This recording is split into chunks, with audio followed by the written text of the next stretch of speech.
네. 안녕하세요. 오늘은 체험단 글 쓰는 방법만 좀 따로 다시 한번 정리를 한번 해볼까 하는데요.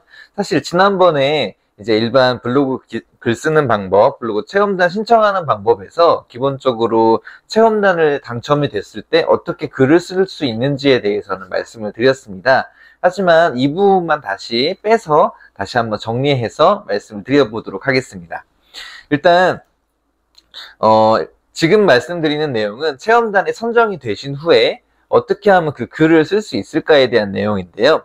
먼저 체험단에 선정이 되시게 되면 문자나 메일이나 또는 뭐 홈페이지의 공고나 카카오톡 알림이 등을 통해 가지고 체험단에 선정이 되신 사실이 이제 전달을 받게 되실 겁니다. 그러면 그 안에 이제 가이드는 어디에서 볼 수 있는지 그 각각의 체험단마다 가이드에 대한 안내를 보내주시게 되는데요. 기본적으로는 메일로 보내주시거나 또는 홈페이지에 들어가서 이제 마이 페이지에 들어가서 선정된 캠페인만 따로 보실 수 있는 공간이 있을 겁니다. 그래서 거기에 들어가시면은 이제 어떠한 내용의 가이드를 통해서 글을 써달라 하는 내용들이 나와 있을 겁니다. 기본적으로 이제 주제나 그리고 키워드나 그리고 어떠한 접근 방식으로 글을 좀 써줬으면 좋겠다.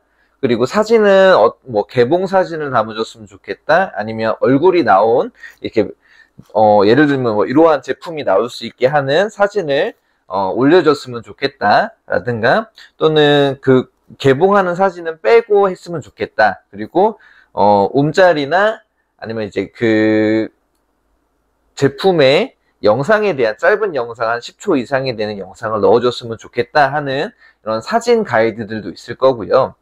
그 글 내용 안에 뭐 이 제품은 어떠한 안정성에서 뭐 통과를 받았다. 그리고 어떠한 특징을 가지고 있다. 이러한 장점이 있다 하는 내용들을 꼭 넣어달라는 가이드를 받으실 수 있을 겁니다. 그러면 그 가이드대로 이제 글을 작성을 하시면 됩니다.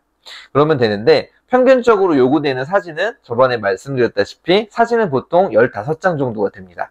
10장에서 한 20장 정도 내를 요구를 할 텐데 평균적으로 15장 정도를 이제 사진을 넣어달라고 요구를 받으실 거고요. 보통 글은 1000자에서 1500자인데 1000자에서 1500자가 처음에는 글이 좀 많아 보일 수 있겠지만 이제 그 글을 만들어내는 게 생각보다 어렵진 않습니다. 저번에 말씀드렸다시피 이제 어떻게 그 글의 내용을 담으실 건가에 대한 내용을 토대로 한다면 쉽게 담아내실 수 있을 겁니다. 그래서 그렇다면 제품을 받았을 때에는 어떻게 그 글을 한번 써볼까 하는 내용들이 있을 건데요. 예를 들어서 이 델몬트 포도 드링크라는 뭐 제품을 받게 됐습니다. 이제 그 경우에는 이제 이 제품을 받았을 때 제품을 개봉하는 개봉 사진을 먼저 찍으시겠죠. 그리고 이제 이 안에 보시면 이 앞쪽 내용도 있을 거고요. 이 옆에도 또 다른 내용들이 담겨 있을 겁니다. 그리고 뒷면에도 그렇고 또 다른 옆면에도 서로 다른 내용들이 담겨 있거든요. 그 각각의 내용들을 이제 사진을 찍어 보시는 것도 좋은 방법이고요. 이 사진을 토대로 지금처럼 이렇게 배경에서 찍는 방법도 있겠지만 흰 종이 뒤에다 찍는 방법 또는 이렇게 흰 배경에서 찍는 방법 또는 다른 제품들과 이렇게 비교해서 찍어보는 방법들도 있을 겁니다. 이런 식으로 다양한 연출 사진들을 좀 찍어보시면 됩니다. 그리고 지금같이 델몬트 드링크라면 아무래도 먹는 사진들이 좀 필요하겠죠? 그래서 직접 먹고 있는 사진을 찍으셔도 좋고 이렇게 얼굴을 내밀고 들고 있는 사진을 찍어보셔도 괜찮습니다. 이렇게 해서 이러한 사진들로 10장에서 15장 정도를 작성을 하신 다음에 그리고 이 안에 이제 그 중요한 내용들을 담아내시면 됩니다. 아무래도 보통 어떠한 형태로 글을 써주세요, 뭐 처음 접하는 형태로 글을 써주세요 라든가 하는 형태의 그 글 작성 방법에 대한 안내 내용들이 있거든요. 그래서 그 내용들을 참고해서 하시면 되고 추가적으로 그 안에 링크 이제 또는 상품 정보에 대한 부분들도 있습니다. 그리고 혹시 그 글을 작성하시는데 어려운 부분이 있으시다면 그 상품 정보를 들어가 보셔서 그 안에 작성되어 있는 내용들을 토대로 글을 한번 작성해 보시는 것도 괜찮습니다. 이와 같은 경우에는 이 종이팩은 어떠한 형태의 종이팩에 담겼는지, 어떻게 이 제품들을 안전하게 보관을 할 수 있는지, 어떠한 원재료를 사용해서 이 제품을 만들었는지에 대한 내용들이 아무래도 제품 그 상세 정보 홈페이지에 가보시면 나와 있거든요. 그래서 그러한 것들을 사용을 하시면 됩니다. 그리고 마찬가지로 이제 체험단 중에서 많이 가시는 것 중에 하나가 이제 식당에 대한 체험단이 좀 많이 있으실 거거든요. 마찬가지로 들어가실 때, 그 가게의 주변이 어떠한 것들이 있는지에 대한 주변 사진도 있을 거고요. 그 주변 사이 중에 가게가 위치한 사진들도 한번 찍어보셔도 괜찮습니다. 실제로 가게를 가시다 보면, 이 가게가 어디 근처에 있었지라고 좀 찾게 되는 경우가 있거든요. 그때 도움이 좀 많이 되기 때문에 그 가게 위치에 대한 것들을 한번 담아보시는 것도 괜찮습니다. 그리고 안에 들어가셔서 테이블은 어떻게 구성되어 있는지, 그리고 뭐 좌식인지 바닥에 앉는 형태인지 테이블에 앉는 형태인지, 뭐 룸은 어떻게 구성되어 있는지, 혹시 아이들을 위한 공간은 따로 있는지, 뭐 이러한 내용들도 한번 담아보셔도 좋고요. 그리고 아무래도 식당에 가시면 메뉴판 구성들 많이 궁금해하시는 게 어떤 메뉴들이 있는지 많이 궁금해하시거든요. 그래서 그 메뉴판에 대한 사진과 구성과 그 내용들을 담아보셔도 좋고요.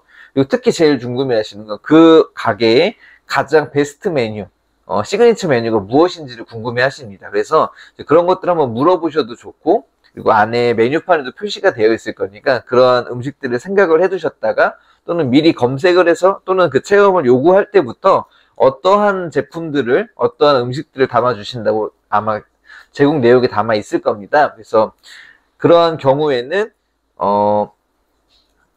준비해 주시는 걸로 하면 되고, 또는 얼마의 금액 이상 내용이라는 부분들이 담겨 있기 때문에 그 금액 안에서 내가 원하는 내용들을 해가지고 원하는 메뉴를 골라서 음식을 주문하셔도 괜찮습니다.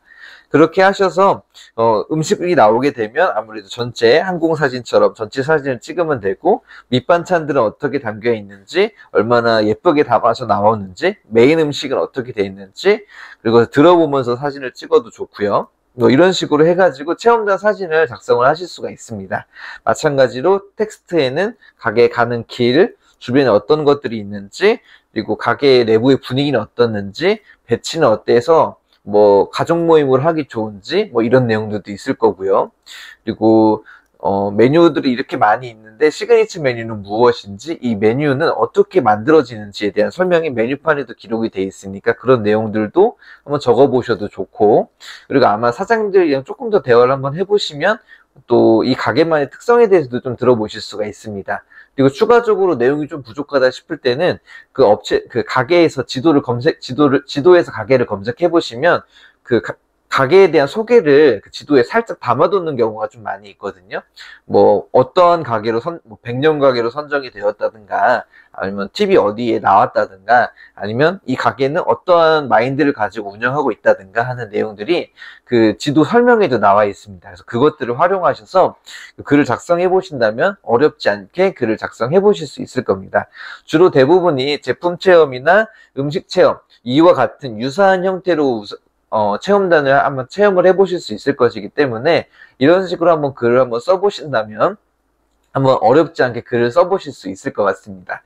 다음번에는 제가 직접 체험단을 한번 해봤던 내용들 중에 어떻게 좀 글을 써봤는지 글을 보면서 한번 해보는 것도 좋을 것 같습니다. 다음번에 한번 조금 더 디테일한 내용으로 같이 한번 이야기를 나눠보도록 하겠습니다. 감사합니다.